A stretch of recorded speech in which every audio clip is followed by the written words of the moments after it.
And this will be somewhat graphic, body cam footage of the teenager who shot up his neighborhood in Farmington, New Mexico.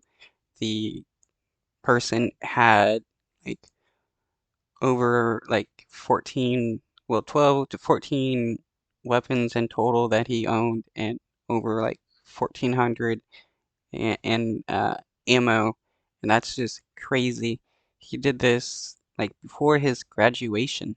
Once more, we are seeing the horror of a mass shooting through the eyes of the heroes.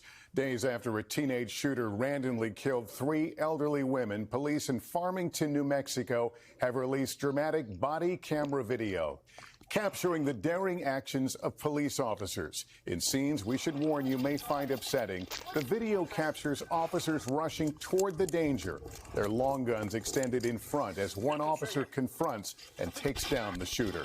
Another officer's own camera captures the moment she is shot, crawling to safety as colleagues rush to her aid. One of 2 officers injured that day.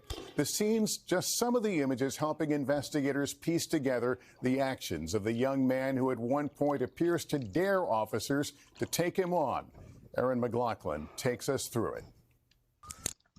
You think if right-wingers wanted to reduce crime, they would also wanted to reduce the crime of mass shootings and thus have restrictions on guns. But no, anytime there's a mass shooting, they want a easier access to guns. Tonight in Farmington, New Mexico, new police body camera footage capturing the harrowing moment America's latest teenage mass shooter was shot dead by police. Subject down! In the footage released by police late Thursday, you see the officers running toward danger. More shots are being fired! Neighbors guiding them to the attacker. I see him. Get behind the car, sir. Another sergeant's camera records her being shot in a hail of gunfire. I'm shot! Where's your tourniquet? 2 officers were among the 7 injured, all now released from the hospital. We're securing! This was the climax of 18-year-old Bo Wilson's deadly rampage through his own neighborhood. Police say 97-year-old Gwendolyn Schofield and her 73-year-old daughter Melody died trying to save 79-year-old Shirley Voita, also killed. Wow, 2 people died trying to save the life of a third. And that's just pretty sad because it's just needless. The day before his high school graduation, police say Wilson Wait a minute, let's go. Melody died trying to save 79-year-old Shirley Voita, also killed. The day before his high school graduation, police say Wilson, armed with 3 different guns and having access to more than 1,400 rounds of ammunition, began firing an AR-15 assault rifle from his home. Well, the day before his graduation, he must have been planning this for a while. I guess this was his graduation prank to his neighborhood.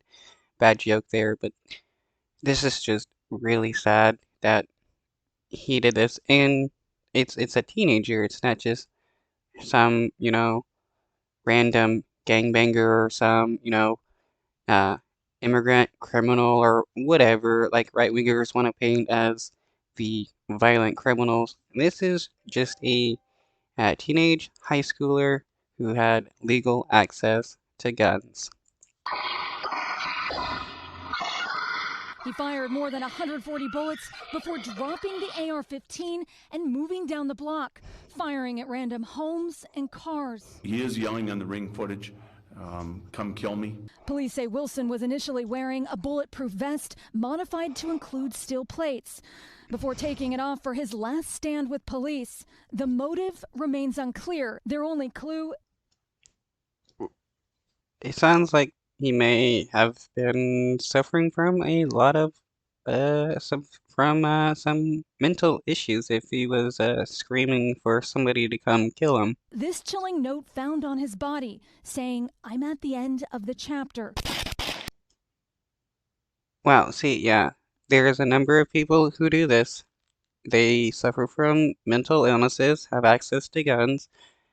They get to the end of the rope, and they go on a rampage so that somebody kills them, and it's just pretty tragic because this could be prevented if we had better mental health care. Tonight, there are still so many unanswered questions following this stunning display of violence. Such heroism in the face of danger. Aaron, what is the family of the shooter saying tonight? Lester, in a statement, his family sending their condolences to the victims, writing Wilson was fighting a battle with mental illness that he lost.